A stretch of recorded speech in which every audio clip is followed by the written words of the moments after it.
Oh, do you want to? I'm hiding, Jaclyn. We are live. We are live. We are live. You just got a preview of our special guest. Welcome to the Energy Ergonomics YouTube channel. We are continuing our exploration and our conversations on human design authority. I see we've got people who are joining us live today. This is an interactive discussion, so definitely jump in the chat. Please say hi.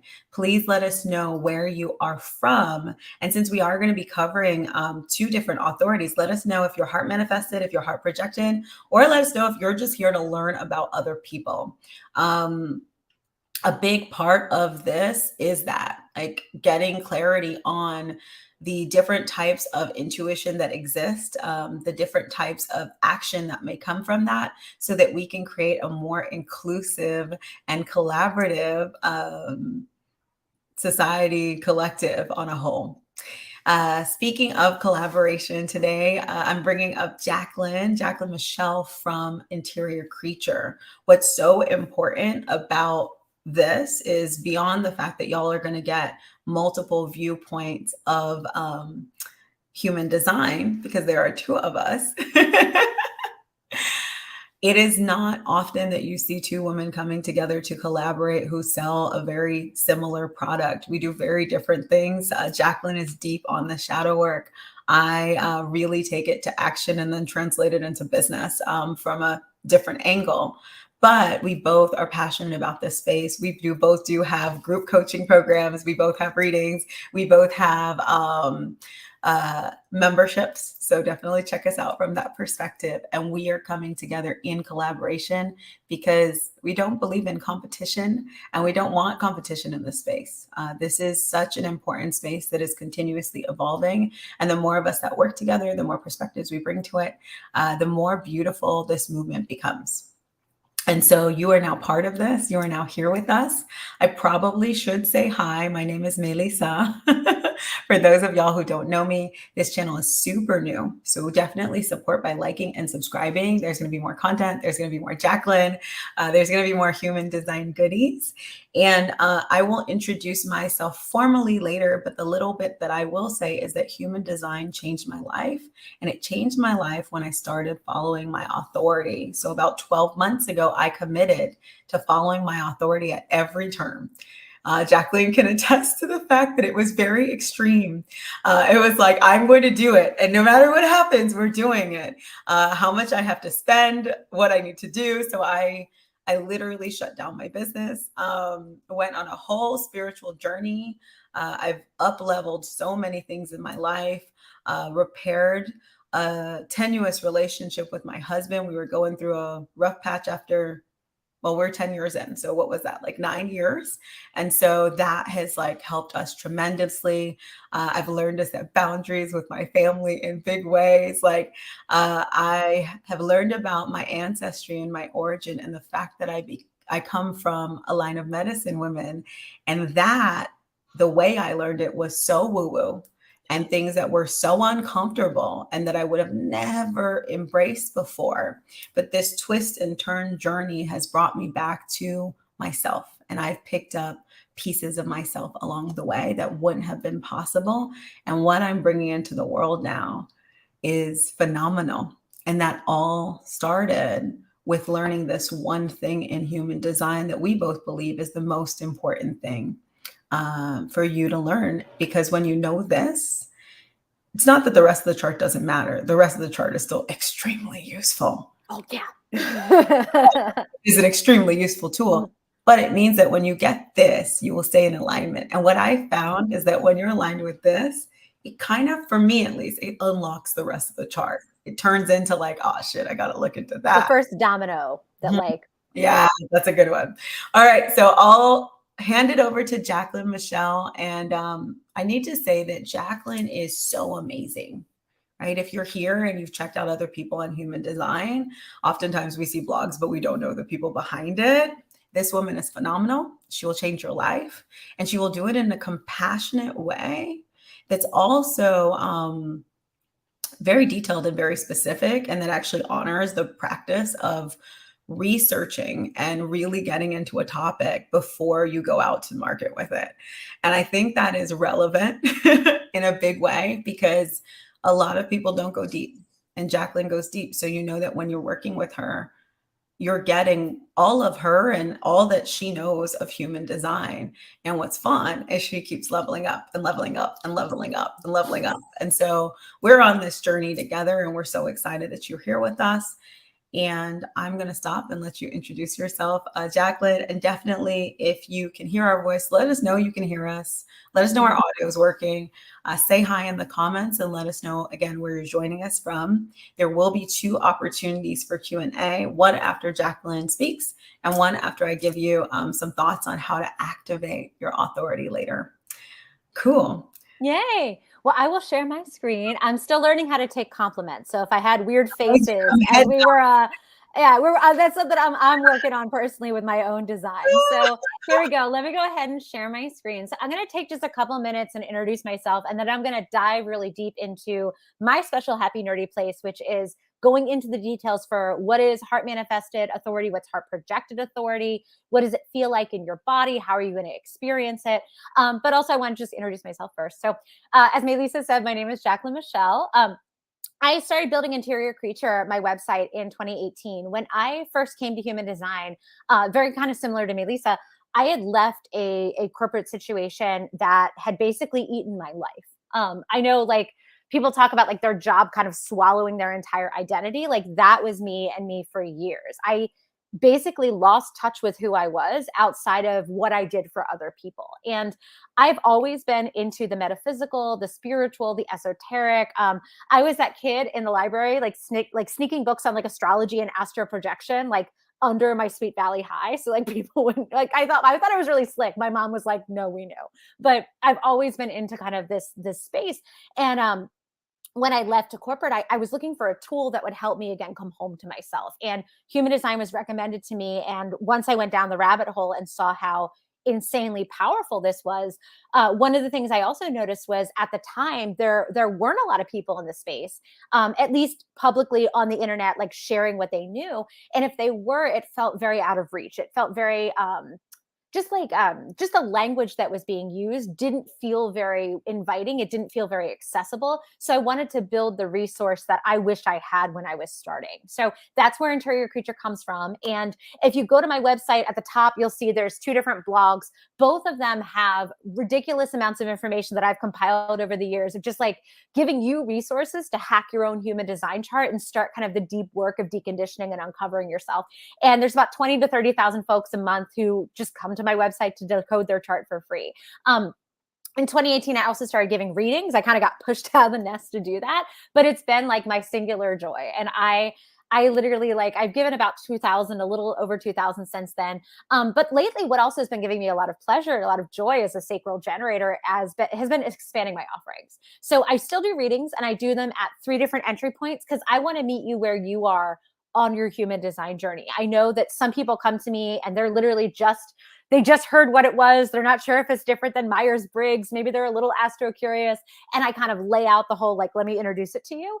But I also offer readings for folks who've been on this journey for a while and are maybe like, well, I know these things about my chart, but maybe there's aspects of the chart that are confusing or still feel a little bit nebulous. Like, I can clarify that for you and also give you a lot of actionable tools. So I also teach the system. I used to be an educator. I have my master's of science in teaching.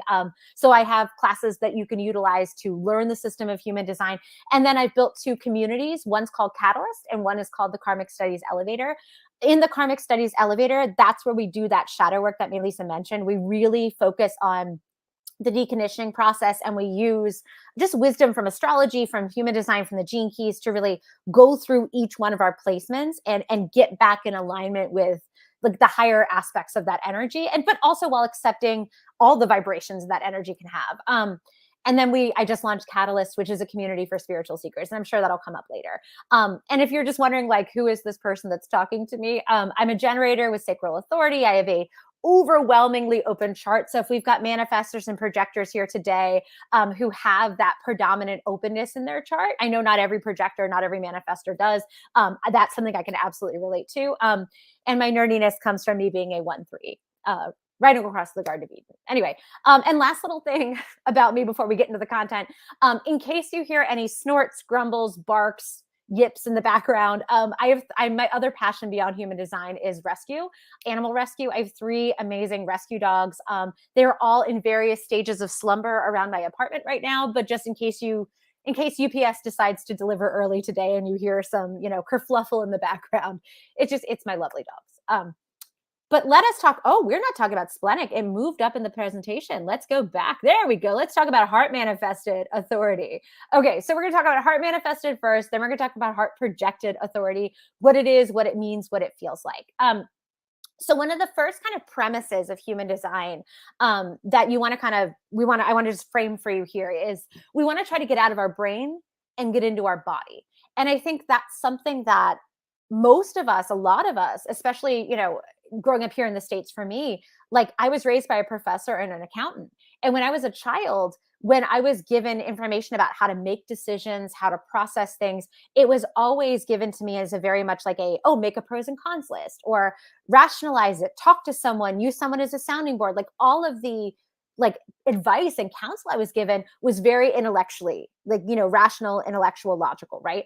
But what human design says is actually each of us has our own very unique, very personalized, intuitive voice. We have a part of our body that speaks to us and is really good at just sensing what's ours, what someone else's, like what are the things we should walk forward to because they feel expansive, they feel aligned, and what are the things we should walk away from. And the body basically knows better than the brain sometimes. The brain, we can rationalize almost anything. Our brain's great at playing devil's advocate. It's great at seeding doubt and kind of, putting little granules of anxiety in there. We want to try to let our body speak its wisdom.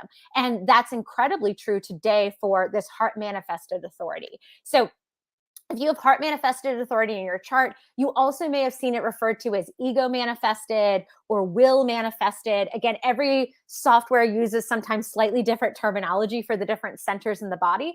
But basically, if you have heart manifested authority in your chart, you've got your heart center defined. It's connected somehow to your throat, maybe via another center. It could be, connected via your self center to your throat, or it could be specifically that channel of money that goes right up from the heart to the throat. But basically, it's your heart speaking its desire out into existence. And sometimes it's doing that in conjunction with the self center. Sometimes it's not. So the only folks who can have heart manifested authority are manifestors. And we'll talk about that in a couple minutes. But they also have every other center that could be an authority open. So solar plexus is going to be open in your chart. So will the root, so will the sacral, so will the spleen center. Basically, the heart then of all the centers that are left is the most powerful. So it steps in and it becomes the authority. So our heart center is really interesting. So I always note this because I get this feedback sometimes. If you look at where the heart center lives, you'll see the big pink arrow on my screen. I know anatomically that is not where the heart lives in the body. This is a metaphorical energetic map. So like we want to kind of step away from that. But the heart does kind of represent, I think, some of the things we would think the heart would represent. It represents commitment. It governs our energy around desire, around our willpower. I like to think of the heart as telling us what we want and what we will, what we want and what we can do, what we want to commit to. So folks who have this center closed, y'all are already in kind of the minority of the way this center is distributed across the population. I think it's about, and again, every book has a different set of figures, but it's about 80% of the world has this center open. So if not more, right? So if you have it closed, you're already kind of in a small percentage of people. And then to have it closed and have that be the most powerful center in your body, it's an even kind of smaller subset of folks, right? So heart manifested authority, what you're basically listening for is your body's messages around what you want and what you can commit to, and what you do not want and what you cannot commit to. And one of the things you're going to notice is because it's located below the neck, there's a very visceral physical sensation that the heart will give you. And the heart's one of our 4 energy centers. So some of my folks that have heart manifested authority or even the heart closed in their chart will notice themselves using kind of proximity and distance as a means of kind of communicating, their body communicating to them what they want and what they don't. So think of it as like you're at a restaurant, you open the menu, there's something on that menu that looks really good. It's like your body physically kind of leans in toward that dish, right? It's your body kind of putting proximity between you and the thing that you want. And it happens almost unconsciously. It just, your body just kind of does that. It's like a vetting tool.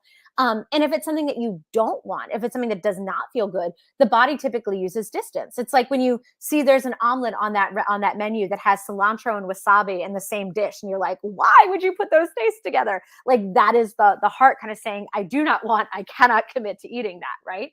So notice those kind of subtle shifts in your body. Also notice where you get rises of energy. So it may not be the same as that sacral kind of like, ooh, I get to kind of big surge, but you might feel a peak in your energy, like, ooh, I want to do that. I'm excited now. I have physical energy for that thing, because the heart is one of those four centers that does govern that physical energy. So again, notice your body's like kind of unconscious proximity and distance, either rocking forward, stepping forward, leaning back, again, using that distance as a tool around what you want and what you don't want. So the only folks that can have heart manifested authority are our manifestors.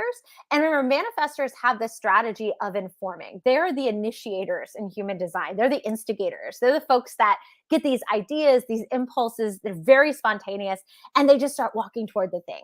And they use their not self theme of anger and their signature of peace to kind of help them figure out, like, what is the thing that is for you, what feels peaceful and easeful and really good, and where are you getting pissed off? Where do you feel like there's a wall that's blocking you, or you feel like this just isn't going the way it should be?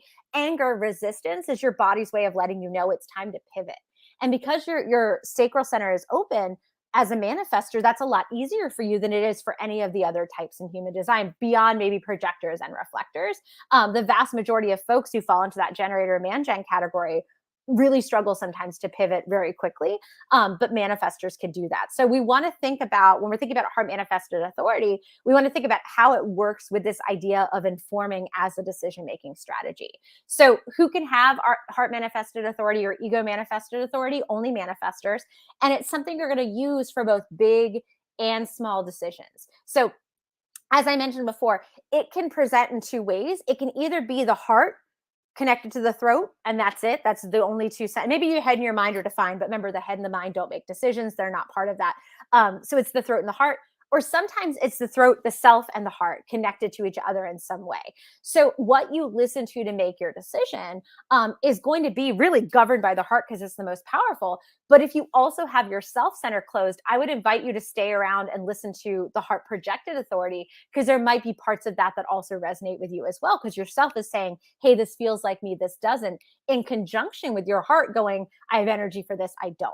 And just luckily, the way that our centers are configured, like, if the self is defined, it will be connected to the heart in some way. So they'll be working together and kind of backing each other up as they make their decisions. That's the cool thing about our centers in human design. When they're connected to each other via a channel, they tend to vote together.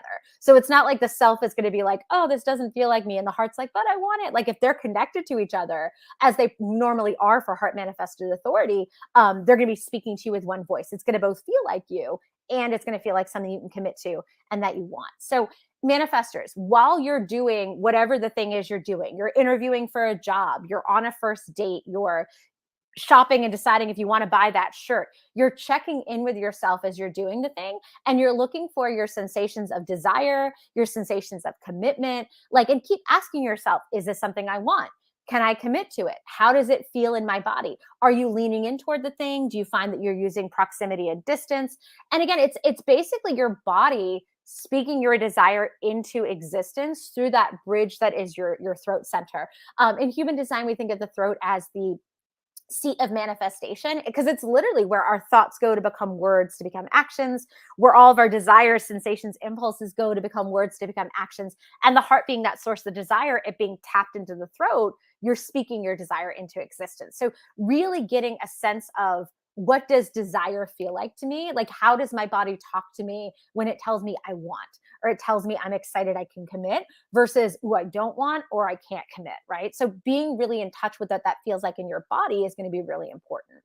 Now, heart projected authority is slightly different, because we don't have the throat defined for folks who have this, right? So this becomes the realm of just projectors, because now it's a little bit more subtle. So folks with heart manifested authority might even find themselves being able to say things like, "Oh, I want that," or "Oh, that feels really good," or "Oh, I can't wait to." Like, because it's connected, your body can give a little bit more language to those feelings of desire.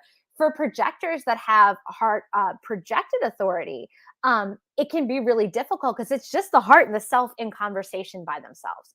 And it's more of a physical sensation in the body, and it doesn't necessarily have that connection to the throat to speak it into existence as clearly. So this really does become almost like an exercise in embodiment, an exercise in anchoring yourself within your body. And when it feels safe and good to do so, trusting that your heart and yourself are acting in your highest good, acting in your highest interest, and really trying to share with you what's something that feels like you and what doesn't, right? So the self-center, kind of adding her to the equation, the self-center, think of it as governing our ethics, our morals, our values, our sense of self, what feels like us, what doesn't. If you're thinking about this from a business perspective, to kind of, quote Mélissa, it's like, is this on brand for you or not? Does it feel within, like, your brand's identity? Is it something I'd be proud to put my name on? Right? Is it something I'd be proud to be known as, associated with? So the self, it's that yellow diamond in the middle of the chart. And it actually used to be the same center as the heart center. So if you notice a little bit of overlap between who am I and what do I want, like, that's probably why they govern very similar things. At least I think they used to be one center, if I'm remembering correctly.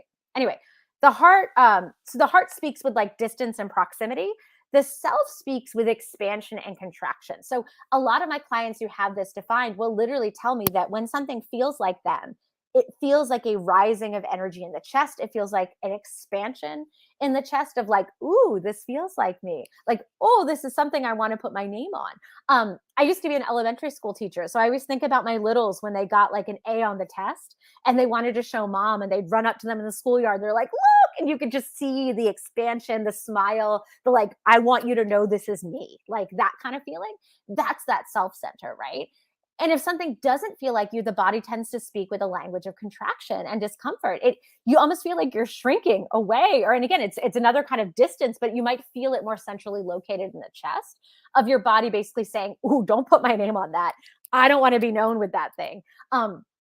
Think of it as that maybe that time you were working on a group project and maybe other people didn't do the parts they were supposed to, and yet you had to still turn that thing in, and you're like, "Ooh, this is not representative of me." Like that's that self-center kind of feeling of, I don't want my name on that, right? So what's cool about heart projected authority is the heart and the self are basically speaking to each other and basically collaborating and backing each other up and deciding, when we speak with kind of our separate voices, we're going to send the same message. Something either has to feel like, yes, I can commit to it and it feels like me, or your body is going to have a hard time like sending you that energy of yes. So it's really like you're noticing expansion, contraction, proximity, and distance kind of concurrently. And this is the realm of projectors, right? For someone to be a manifester, they have to have their throat closed and it has to be connected to an energy center. So in charts that have heart projected authority, that throat center is open. So that by default, again, as long as the sacral is also open as well, that makes this person a projector. So projectors have a slightly different strategy in human design. Manifestors just inform. They do really strategic informing as they're figuring out like which path feels peaceful and easeful, which path is making me angry and it's not the right one. And they're just strategically informing along the way so people can like clear obstacles, people can co-create with them. Projectors, they're in the majority of us that have the word wait in our strategy. And so for projectors, they have a very different role. They're not the initiators and instigators, they're the guides. They're here because they can either see people better than they can see themselves, or they can see a process better than other people can see it, sometimes a combination of both. And so for them to be in the right situations with the right people, the right audience who cannot wait to hear their guidance, their wisdom, etc., they want to make sure that they are recognized first and that their involvement is actively sought. They're invited, they feel included, right? So what they're using as their litmus test is this waiting. They're waiting for their body to tell them, yes, this feels like me. Yes, this is something I can commit to. And it's going to be used for small and large decisions. Like someone asks you to get coffee, like drop into your body. Can I commit to having coffee with this person? Is it something I want to do?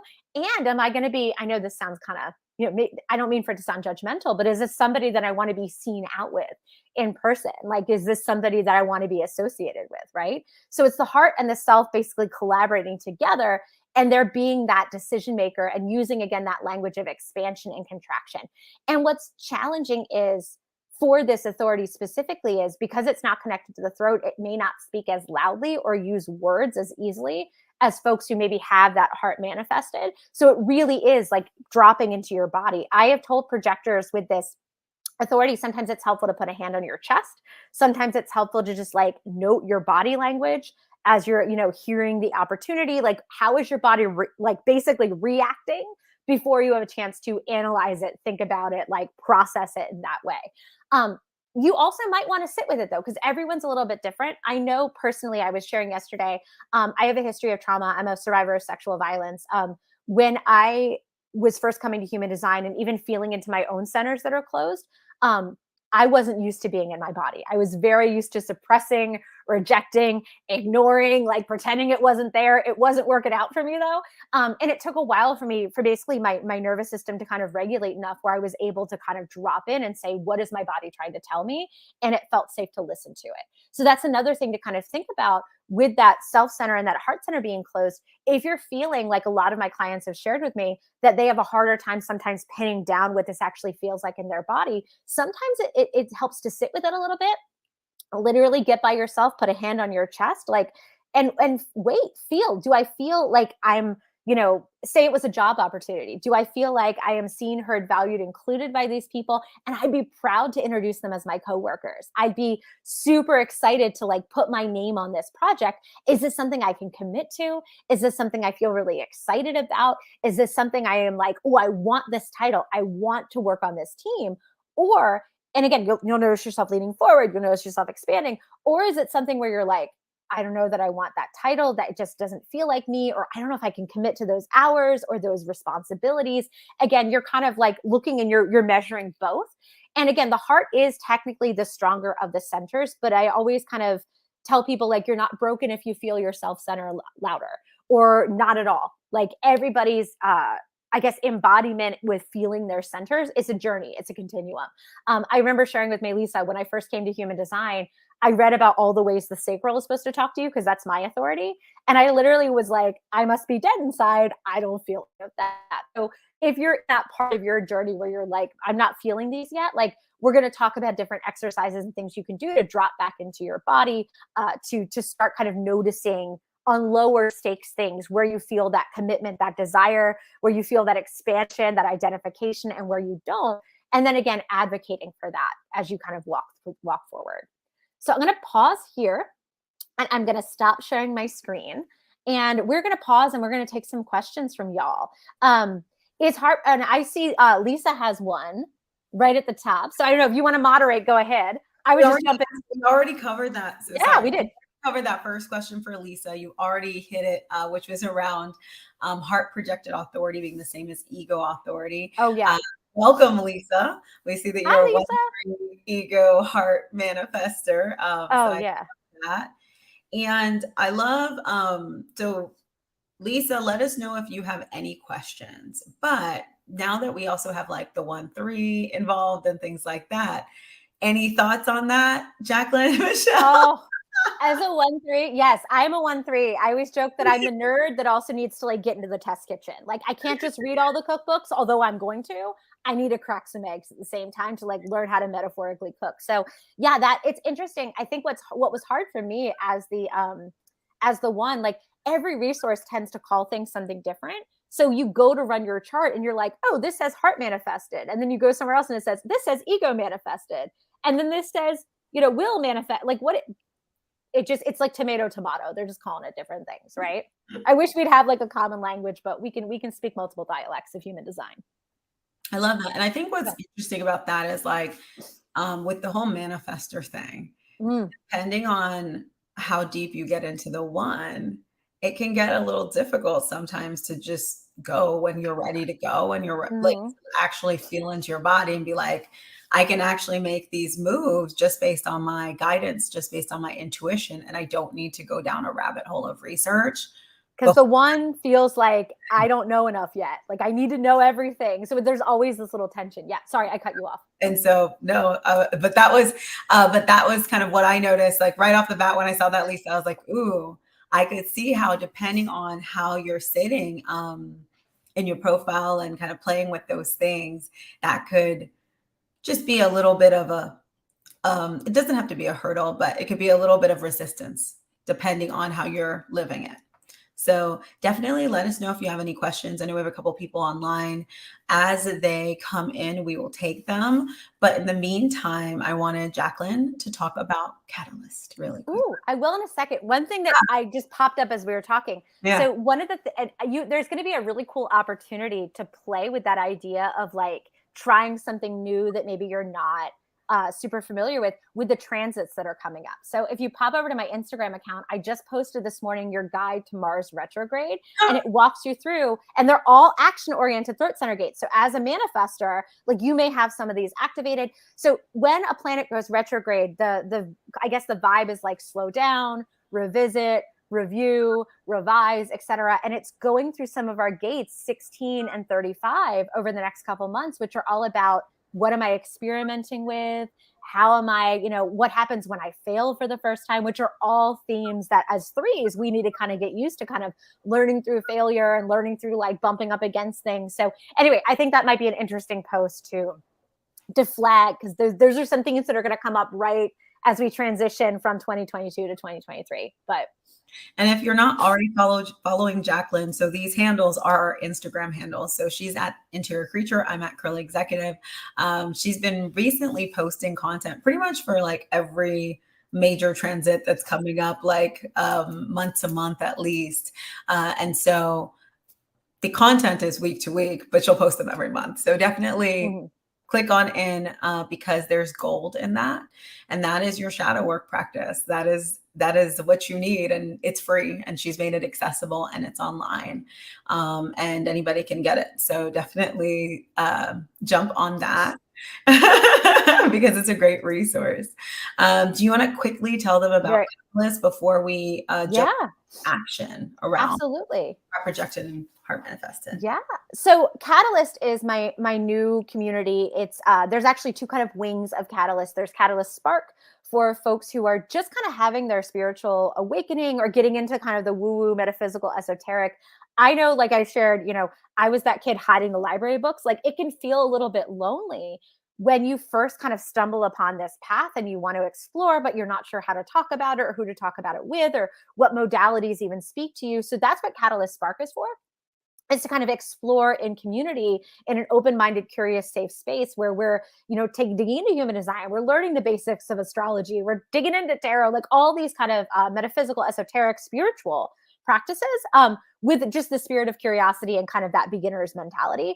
So that is launching actually this weekend. We have our first workshop. We're doing the basics of human design. So if you're interested in knowing where the system came from, like what are other types beyond my own, other, profiles beyond my own, we're going to be digging into type, center, strategy, authority, and just the history of the system. And then Catalyst Fire is for folks who are a little bit farther along the path. And it's funny, like I personally felt very lonely at the beginning when I was in my kind of spark phase of like, who do I talk to? Like, who are my other witchy folks where I can like have these conversations?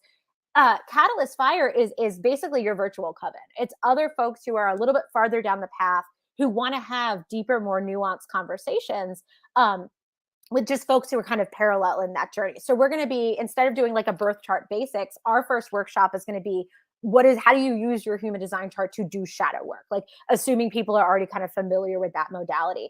And so again, it's just two different wings of the same kind of creature. And we come together monthly for book talks. They're called Catalyst Conversations, where we're digging into a different text. We're talking about it. And so think of it again, it's just your online community of like soulful seekers who, just want to meet and nerd out together. It's your witchy little coven online. So I would love to have you if that's something you're interested in.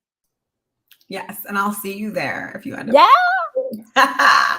All right, so we are gonna jump into action, and I love this authority because I have a defined heart. It's pretty defined. I think every gate except one. There's not many in there, and for me, it is I would say before I came to human design, it's what I felt the most.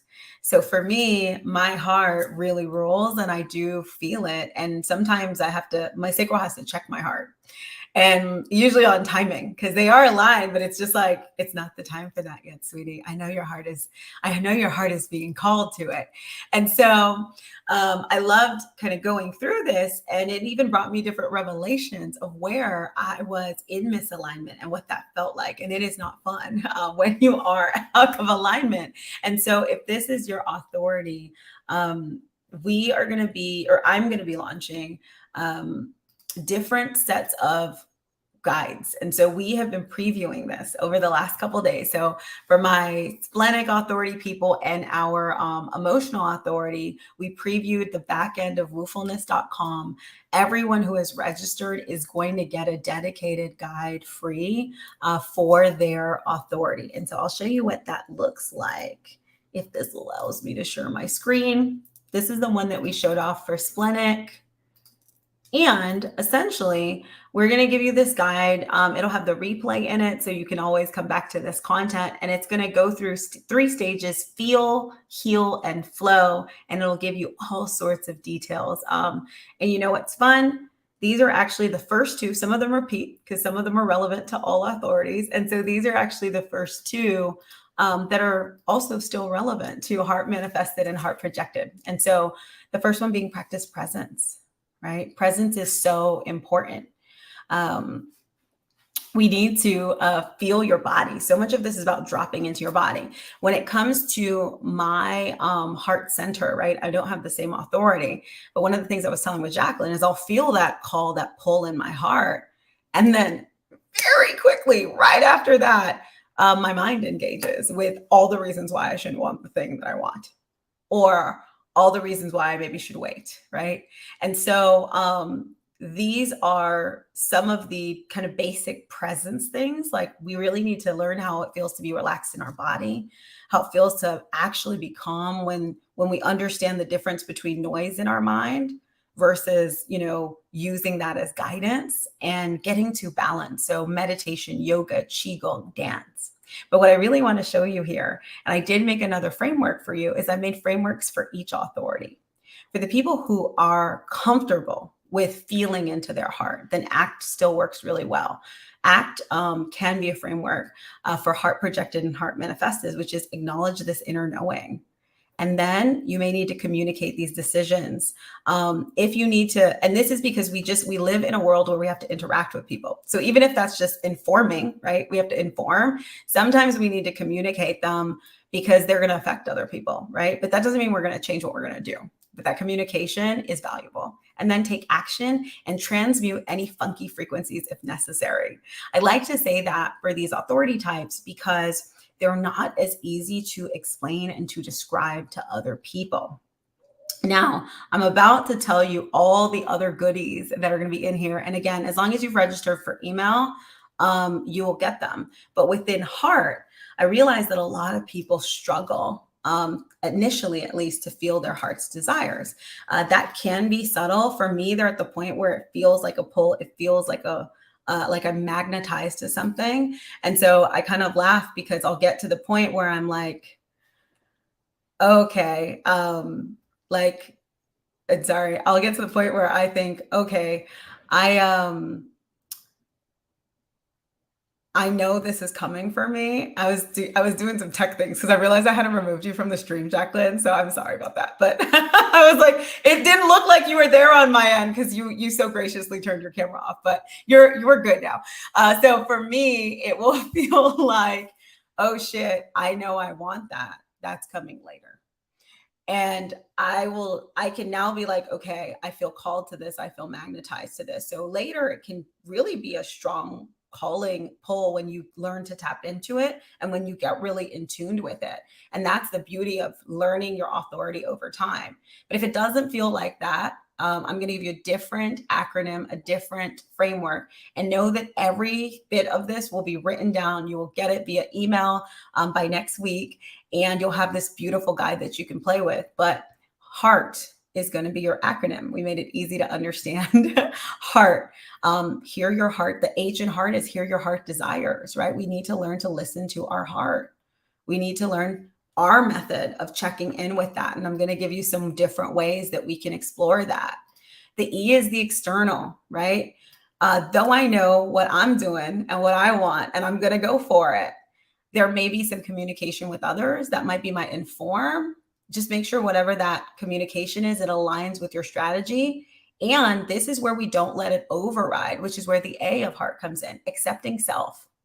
So much of us have been trained out of our desires, our ego. Ego is a bad thing. As Lisa pointed out, this is also called like ego projected authority. The ego is part of it. And so accepting self, accepting the desires of self. And then that comes into the R, releasing the desires of others.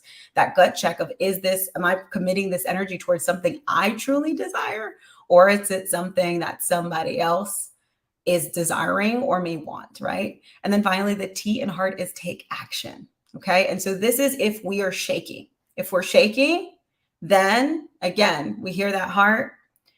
We think about the people who are going to be impacted by it. We align with our authority, our strategy, and do what we need to do. We accept ourself. We release the desires of others and we take action. So HEART, all right?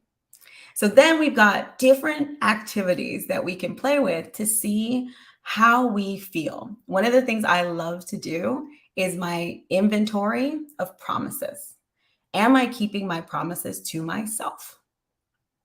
I go through the list and I write down all of the things I promised myself as late. And sometimes I do this. Sometimes if I have like, okay, I know this, I'll do it real time. Other times I watch myself like over the course of a month. And I do this with my clients and we say, have we been keeping our promises to myself? When we look at that, we'll start seeing some patterns. Sometimes it's patterns of overcommitting, right? Sometimes it's patterns of not finishing things. And that starts to get us into questions related to, am I following my authority? And so digging into the promises that you make to yourself and paying attention to whether or not you've been able to keep them is really relevant. And it's so important because when I was digging into like the readings of Rahu, which you'll find out is like, when you don't actually follow your heart authority, you can legit get sick. You can get sick. And this is one person, I'm going to go into some personal stories with you, but I'm going to manage time. So I'm not going to go into this one, but I have been having so many revelations because I had some illness related to my heart. And I kind of question, with me having such a defined heart center, how much of that is related to not following my desires, not following my wants. Jaclyn's like nodding her head and clapping in the background because she's seeing the shadow work in action. So then the next step, so that's feel, right? We're trying to feel. Another thing I love with feel too more for you is body language. Body language, Jaclyn's been talking about this pull forward, pull back, this expansion, right? I will record people sometimes and have them watch themselves. So you can record yourself. You can also have someone watch you. And it's such a powerful thing to record yourself and talk about things. So sometimes we'll do this in decision making when someone's trying to decide between two things. Talk about both of them. Watch yourself back on the video because you can't help it. Like you will literally see the body reactions. And so watch yourself and listen to the tone of your voice and pay attention. The expansion and contraction sometimes feels like a breath, like an exhale. Like I see that person exhale. So pay attention to these two with your body language. The other one I'm calling it, I want it, I got it. Partly because this reminds me of Ariana Grande, and partly because when I was learning to listen to the desires of my heart, song really helped me. And so the questions you're really trying to answer are, where have I suppressed my ego? Am I comfortable with stating I want? What does using I, me, my statements feel like in the body, right? These are some of the questions. Are you able to do that? And for me, my journey, I went to Wellesley College. And as a woman, depending on how how you were raised, your conditioning, what school you went to. Oftentimes we learn to suppress our voice very early. Usually because men learn to speak up a little earlier than we do. And so we have that dynamic. So at Wellesley College, they spend a lot of time saying, use your voice, speak up, tell us what you want. Like, you're here to be able to do that in an environment where you don't have competition in that same way. And so for me, that was really active, and it was something that felt extremely comfortable to me back then. Then I went through corporate and all of that got diminished. And so the song helped me pump it up. There are some fire songs that are really around, I'm going to get what I want. And so I would literally practice singing them. And that was another method, fun method to just, again, get used to it, because some of this is just practice. Next, we get into heal. So all of that was feel. We're trying to feel it. Heal. Heal is my framework for all the things. It is hold space, expand into the vision of what is possible for you, take aligned action, and then let it go, let it flow. Again, you're going to get all of this when we send you out the replay and the details. This is my shadow work and abundance practice. Okay. And so the shadow work on this is deep. For these specific authority types, I highly recommend deeper shadow work around the conditioning that you have as it relates to stating your wants and your desires, right? How is ignoring my own desires hurt me is a big question that I have. And though, how has my drive hurt others? Many of us feel like our own drive has hurt or impacted someone badly in the past. And so sometimes we will suppress our own ego because we think it's all bad, right? What labels has having this authority given me, right? And also, right, where does it inspire others? This is where we get into the expand, right? What could it really be like if I truly followed my wants, if I truly followed my desires, right? What aligned actions do I need to take? My quick thing on this is that for years, like for me, it's been this journey of unlocking layer after layer after layer. For years, I was conditioned that my wants were very much intertwined with my family's wants. Like literally, I believed that the things that made me happy were making other people happy. Anyone who said that, like, it makes me happy to make other people happy. That's very true. However, it also felt like if other people weren't happy, I couldn't be happy. And my wants needed to have some kind of relationship with other people's wants, desires, etc. And it was something I was trained at from a very young age, probably because I legitimately enjoy making people happy. And then that got reinforced, and then that got reinforced, and then I got lost somewhere in the process. And so at some point in time, I realized I could not disconnect my wants, my desires from other people's happiness. If they weren't happy, there were things that I had to change, right? And some of that led to overcommitting in a big way, to doing a lot of things I didn't want to do, but I didn't even realize I didn't want to do them. Okay. And I say that because that shows the depth of the conditioning.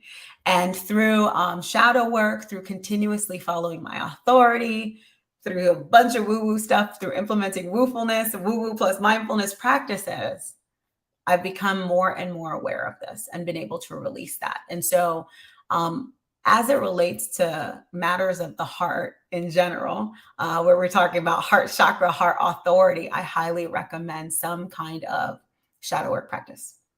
And then we get to flow. So flow, those presence practices are going to help. How are you going to flow with this, right? Now that we've done some healing work, now that we've learned to feel it, we've got to flow with it on a day-to-day basis. And so the presence comes in there again, right? Meditation, yoga, qigong, dance, those are ones I love. Breath work, like just anything that gets you into your body. Breath work is one I want to call out specifically for the heart. Recently, something I've been experimenting with my clients, and I just realized I didn't introduce myself. So let's go with, I'm Mélissa Peng. And I have been, the part I want to tell you is that I am working right now through a certification in breath work, but I've been a yogi for 13 plus years. I'm now getting certified in that. Do work in Qigong, sound healing, and all of those different spaces. And then I have a whole decade worth of corporate career in marketing, working for very big brands. And so it's okay. Today, I got really into heart because I'm all into this. So if you really want to know more about me, feel free to check out any of the other ones where I fully introduce myself. But today I wanted to say that part because as I've been working with my clients, it has been enormous to combine breath work with visioning or breath work with helping them dig into their desires. So we'll do a little breath work and then we'll ask them, what do you want? And then it will blurt out. And it's beautiful and it's brilliant. And it's kind of been working every time. Sometimes I have a little sound plus breath work. And so breath work is extremely powerful. Now you may need to find the right person to do it with. And breath is kind of free and you can do it on your own. So I would encourage you to explore that if you're looking for different ways. And finally, in flow, writing a love letter to your authority. It's something that I recommend time and time again. But this one, I'm going to give it a little bit of extra notes. So this is the idea. I want you to write a letter to your authority. How do you really feel about it? If you're like, I hate you, authority. You confuse me. I can't hear you. Like, I'm trying to do things the right way, but you're not talking to me. Whatever it is you really feel, get that there. And then you're going to rewrite it with empowered language, with loving language, right? I want you to love on your heart authority. Now, when you're writing that initial note, if you have heart manifested, I would definitely want to make sure that you cover the idea of trusting your voice in some capacity. So when you write your love letter, you remember that trusting your voice is part of it. And there are things you're going to love about that when it feels good to you. And then trusting that the invitation is coming for my projected people, right? Because in that trust, in that moment that we trust that the invitation is coming, we get to prepare, we get to do all sorts of fun things. And so love on that too. Those can be some sticking points, but love on that too. Finally, I like to bring up this idea of energy ergonomics. So how do we translate energetics to business? This is one of my big core things I'm working on. We spend a lot of time at work. And so we need to be able to translate our authority and all these wonderful things to work. And also when we understand how everybody is set up and designed, we can create better, more compassionate environments. Hi, Michelle. And so as it relates to work, a few notes for this authority type. Ownership is really important. And so thinking about what, like there's a boss quality about this authority. And we need to be in control about like our work to rest ratio. And that becomes extremely important. So we want to understand ownership. We want to understand the scope of the things we're working on. And we want to get to a place where we're not overcommitting to things that are not ours or not in alignment with our desires. We want to be able to communicate that effectively. The other piece is like coming into a role, or let's say you don't work with other people, but you work for yourself. You probably have an idea of things you want, do not want. Michelle, who just said hi, one of the things that we did when we first started working together is creating a wants, do not wants list.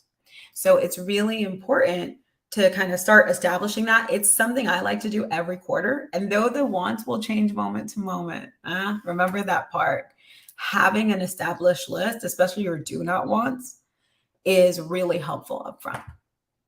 And that is the feel, heal, and flow.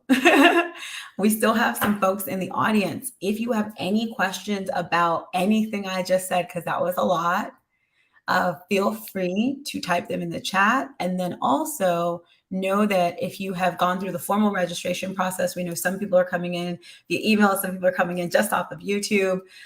If you just came off of YouTube and you found us, one, you're amazing. Like, hello, how did you get here? Yes, yes.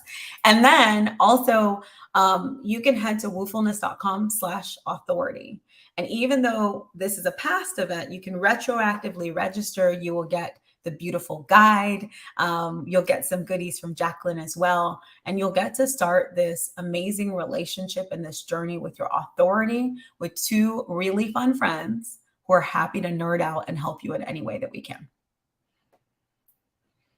I am so happy that you mentioned overcommitment, because that is something I totally forgot to talk about. Like, I cannot tell you how many heart manifested, heart projected folks that I work with that, because of our conditioning, because of capitalism, like, so many of us get the conditioning when we're little that like our value is directly proportional to our contribution, which is not true. But it's hard to convince the body otherwise. So I can't tell you how many heart projected, heart manifested folks I've worked with where their body is telling them no, but they are suppressing, they are pushing down. And just like you mentioned, it's other people. Yeah. So yeah, you're worthy of having your wants, and you're worthy of knowing your body's upper limit for contribution. And it's so hard with that one. That came out of literally today, because we can be in the most safe spaces, collaborating with our favorite people, and still feel this need to keep up or make sure that we are giving in not just an equal value, but in an equal type of execution. Yeah. I say that because so often people dismiss or ignore their value when it arrives in ways that are not as visible or that are not as traditional. And when you do that, it gets easy to get into the shadow, right? The shadow self of this, and be like, oh, I need to do it in this way because I want to make sure that, and you're trying to make sure other people are okay often, but you're hurting yourself in the process. And I just want to say, like, for folks who have their heart defined and don't feel like it speaks to you, or don't feel like it's communicating, like, what has helped a lot of my clients is starting with the open heart stuff, because sometimes they'll say that actually resonates more. And then you'll realize where you're outsourcing your decisions, or where you might be like, letting other people's, like you were saying, other people's desires, because that sometimes becomes habituated. The message our heart sends can never be conditioned. It's always coming from us, but whether we listen to it or not can. So like, you're not broken. If this is something you're like not feeling 100%, like, we can wake it back up again and like get you the life that feels, amazing. And also, hi, Michelle. I saw you go. I was like, ah! If anyone has any more questions for today, definitely let us know. We're going to hang out for another 2 or 3 minutes. And yeah, so just feel free to post questions, because we definitely want to answer them. If you're like, I don't have any questions right now, but I'm going to have some later, feel free to hit us up on Instagram. These are our handles. And know that if you've registered for this, you're going to hear from us. You're going to get emails from us, and you're part of the family now. I will take this moment to talk about myself a little bit. Yes, please. And I'm not going to do the formal introduction, but I am going to talk about this energy ergonomics movement that is brewing, and that is happening, and that is real now. And so definitely from a standpoint of how can you make a difference? How can you make a difference in the world, right? You can make a difference in the world by knowing yourself, by honoring yourself, by honoring your authority, by getting really deep about how you work, and by communicating that with others. Partly because in that communication, it will catalyze an understanding in them that maybe they need to go do some work too, and that maybe they're different. The first time I learned from Queen Jaclyn, thank you, Michelle. What really blew my mind was the thought that people didn't have a gut feeling, partly because my sacral, and really my heart, thought it was my sacral, but my heart was really active, and my sacral was really active in like the, oh no, I do not want this, like in a big way. And it just didn't make sense to me that people didn't have that, especially because the number of times as a coach that I had asked around like questions around, what does your gut say? Everyone said, like, they gave me an answer. Instead of letting me know, I just don't have that feeling. And so just knowing that blew my mind. Learning about someone else blew my mind. And it got me more open to saying, maybe the lens I'm viewing the world with is my own. Maybe I can start looking at things differently. Maybe there's another form of inclusivity. And so that is the work of energy ergonomics. We're taking all of this amazing, beautiful woo-woo knowledge that's coming from different birth chart sources and all sorts of places. And we are making that accessible. We're translating it in different ways, and we're bringing it back in to make life and work beautiful. Because when we can acknowledge ourselves, especially in the spaces that we spend so much time in, we can make lasting change, and our change has ripple effects, impacts, and so on and so forth. Let's see. I wish I could bring Michelle up. I wish there was that. We're like, Michelle, come on the line with us.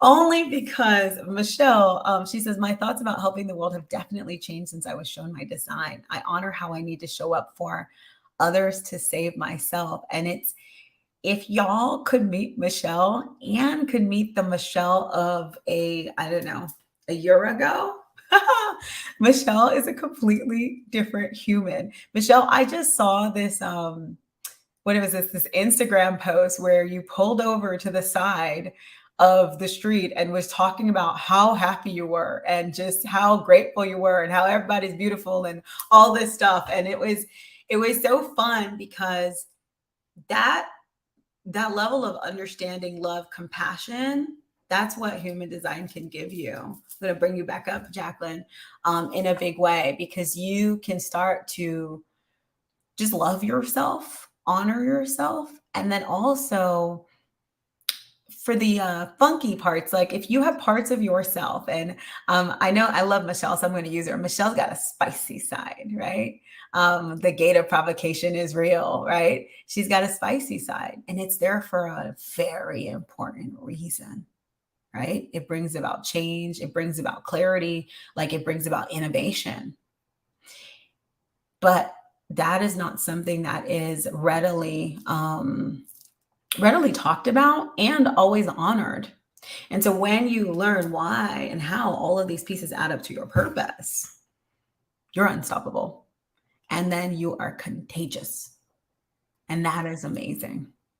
And what I'm excited about, so if you're lit up by this, if you're totally inspired, totally excited, we're about to jump on another one of these. So if you have heart projected authority, especially, and you've got your self-centered defined, we're going to be talking about self-projected authority in literally like a couple minutes. So I would RSVP, come back for that one, because we're going to talk all about honoring your sense of self in the world. Awesome sauce. Thank you for keeping me on time, Jaclyn. We are going to jump over to the next stream, and we will see you in a bit. Bye, Michelle. Bye, Lisa. Thank you so much.